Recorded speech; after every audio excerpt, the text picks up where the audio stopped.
పార్వతి చాలా అదృష్టవంతురాలు. అందరి చేత శభాష్ అనిపించుకుంది. అవును తమ్ముడు, దాని జాతకమే అట్టుంది. మరి మనందరం అమ్మగారి కళ్ళల్లో ఉంటే నా కూతురు మటుకు అమ్మగారి గుండెల్లో ఉంది. ఓ అయ్యా, వెనకాల తలుపుతి ఈ ఎట్టాలా? దాన్ని తలుపు అనరాదమ్మా, డిక్కీ అనాలా. చేతిలో ఏంటయ్యి? ఏమో చెప్ప, నీకు నోరు తిరగట్లేదు కానీ నువ్వైతే తలుపుతి. తీర్తా. తీ తీ తీ. జాగ్రత్తగా ఎట్టు.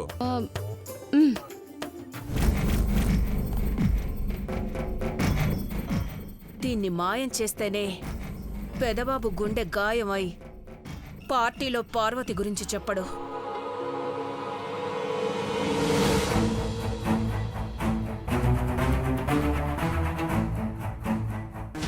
అదే ఆ పక్కకు పెట్టమ్మా.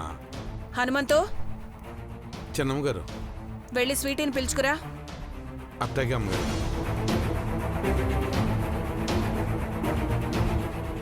ఏయ్ డ్రైవర్. మేడం. ఇంట్లో ఇంకొన్ని మెమోటోస్ ఉన్నాయి, వెళ్ళి తీసుకురా. అలాగే మేడం.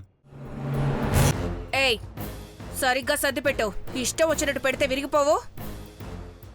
సరిగ్గానే సర్దుతున్నాను చిన్నమ్మ గారు. నేను చెప్పిన దానికి రివర్స్ లో పనిచేయకు. నేను చెప్పింది మాత్రమే చెయ్యి. పెట్టు.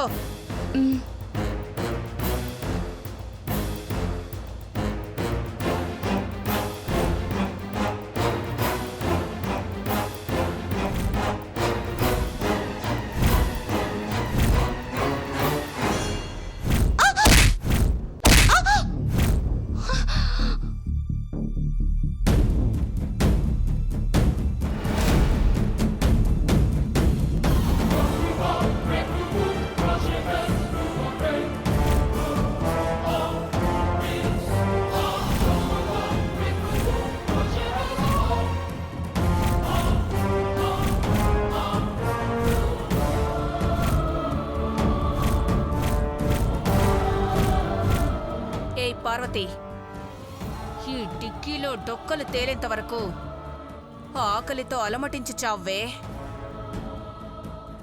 శవంగా మారావని కర్నూలుకెళ్ళగ్గాని తెలీదు.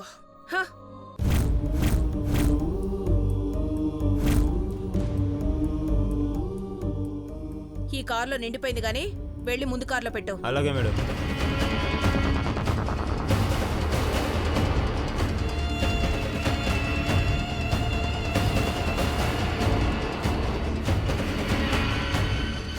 చిన్నమ్మగారు, స్వీటీ అమ్మ ముస్తాబవుతోంది, 10 నిమిషాల్లో వస్తానంది.